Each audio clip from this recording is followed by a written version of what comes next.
সর্বশেষ যে ব্যক্তি জাহান্নাম থেকে মুক্তি লাভ করবে তাকে আল্লাহ পাক বলবেন, ফেরেশতাদেরকে বলবেন, ও আমার ফেরেশতারা, আমার এই বান্দাকে জান্নাত এবং জাহান্নামের মাঝখানে রেখে দাও।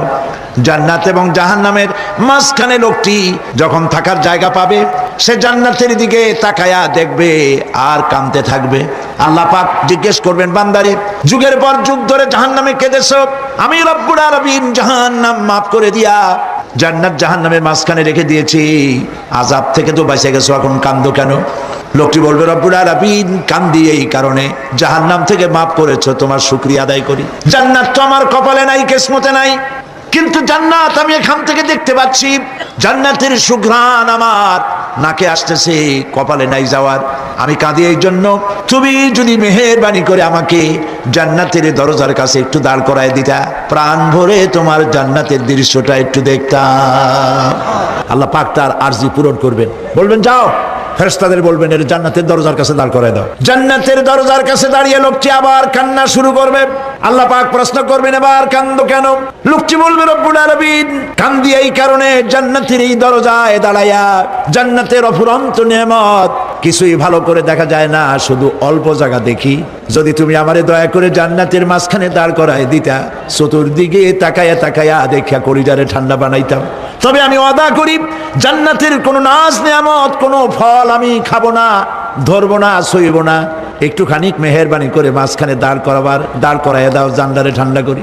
আল্লাহ রব্বুল আলামিন ফেরেশতাদের বলবেন, আমার এই বান্দারে জান্নাতের মাঝখানে দাঁড় করাইয়া দে। আল্লাহর নবী বলেন, জান্নাতের মাঝখানে দাঁড়িয়ে লোকটি আগের চাইতে আরো জোরে চিৎকার মেরে কাঁদতে থাকবে। আল্লাহ পাক বলবেন, বান্দারে কি হলো তোর? দরজার কাছে আসতে চাইছিলে, আইনা দিলাম। আবার এবার মাঝখানে আসতে চাইছো, তাও এনে দিয়েছি, আবার কান্দো কেন? লোকটি বলবে, রব্বুল আলামিন এবার কান্দি এই জন্যে, তুমি যখন দয়া করে একটিবার জান্নাতের মাঝখানে এনে আমাকে দাঁড় করায় দিয়েছো, তুমি রহমান রহিম গফুরুর রহিম, এই জান্নাত থেকে আবার আর বাইর করে দিও না। আল্লাহ রাব্বুল আলামিন বলবেন, ও আমার বান্দারে, আমার এই জান্নাত তোর খুব পছন্দ হয়েছে নাকি? লোকটি বলবে, রব্বুল আলামিন কলিজা ঠান্ডা হয়ে গেছে, ভাবতেও পারি নাই জান্নাত এত সুন্দর।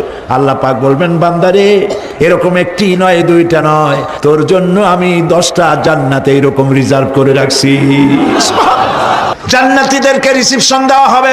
জান্নাতীরা যখন আল্লাহর হুকুমে জান্নাতের দিকে যেতে লাগবে, আর যখন জান্নাতের কাছে চলে যাবে, আল্লাহ রাব্বুল আলামিন শোনায় দিচ্ছেন, হাত্তা ইযা জাউহা ফুতিহাত আবওয়াবুহা ওয়া ক্বালা লাহুম খাজানাতুহা সালামুন আলাইকুম তিবতুম ফাদখুলুহা খালিদিন। সুবহানাল্লাহ।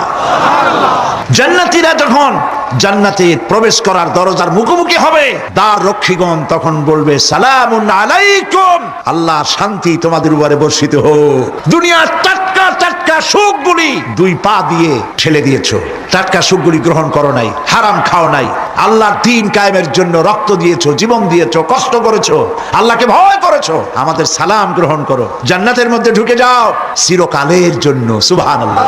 আর বাইরে হওয়া লাগবে না, চিরকাল এই জান্নাতের মধ্যে তোমরা বসবাস করতে পারবে।